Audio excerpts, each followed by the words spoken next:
I think we can all agree that 2020 has been a bit of a challenging year. So let's bring Christmas forward just a tiny bit with these IFTTT festive applets.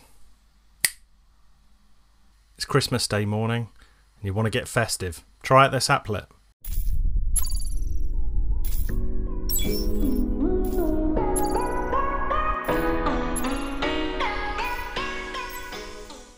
So it's Christmas morning and the kids are still in bed. Who am I kidding? Anyway, so this applet you can set for a particular time or maybe the push of a button to start the festive feeling. So I'm going to set mine to trigger on a particular time and date.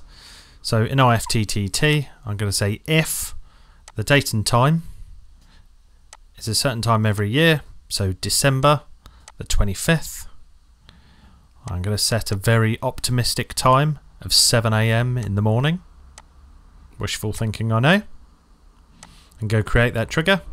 And then I want to do two things. So the first one is click on add. I'm going to go into the Tahoma service and that operates my blinds.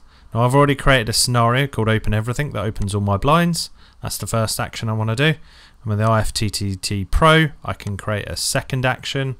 And this time, as before, I'm going to select Sonos. I'm going to play a favourite. And the obvious one to go for is All I Want for Christmas Is You. I'm going to select the living room to play that in. And then actually, if I can, play it in all of the rooms. And then go create it. Last thing to do, click on continue. Give it a title for you to remember. And you're done.